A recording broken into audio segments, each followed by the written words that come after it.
प्रश्न 3।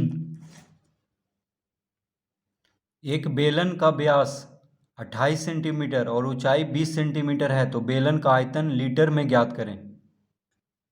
तो क्या दिया हुआ है? बेलन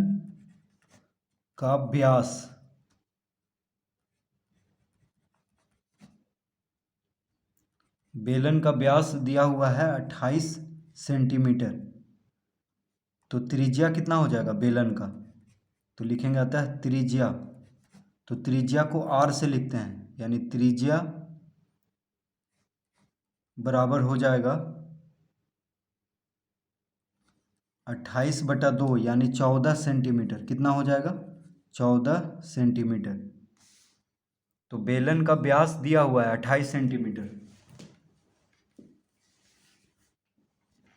बेलन का व्यास कितना दिया हुआ है? 28 सेंटीमीटर। तो व्यास जो होता है त्रिज्या का दुगना होता है, यानी त्रिज्या व्यास का आधा होता है। ठीक है, तो व्यास 28 है तो त्रिज्या हो जाएगा 14 सेंटीमीटर। तो पहले हम त्रिज्या ज्ञात कर लेंगे। और क्या दिया हुआ है? और ऊंचाई, बेलन की ऊंचाई कितना है? तो ऊंचाई को h से लिखते हैं। ठीक है, त्रिज्या को r से लिखते हैं, ऊंचाई को h से लिखते हैं। तो ऊंचाई बराबर है 20 सेंटीमीटर। ऊंचाई कितना है? 20 सेंटीमीटर।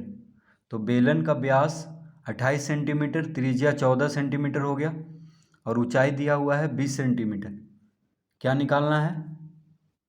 बेलन का आयतन लीटर में ज्ञात करें। तो पहले हम आयतन ज्ञात कर लेंगे।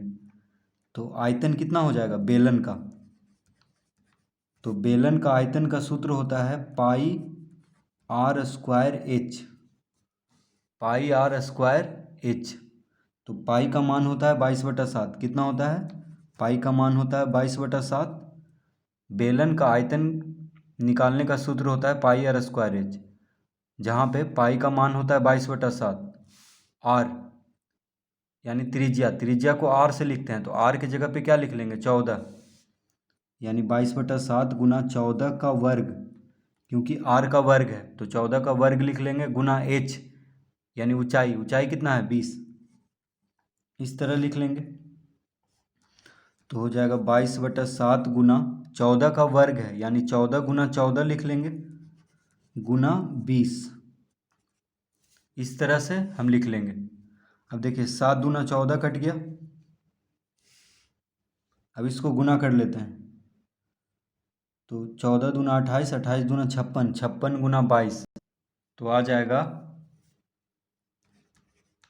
12,320।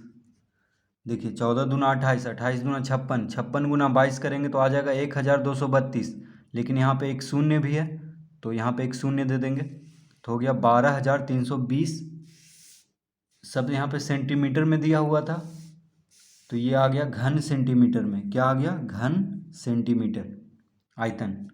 तो बेलन का आयतन कितना आ गया? 12,320 घन सेंटीमीटर। अब इसको लीटर में कह रहा है कि आयतन लीटर में ज्ञात करें। तो बराबर लिख लेंगे 12,320 बटा 1,000 लीटर।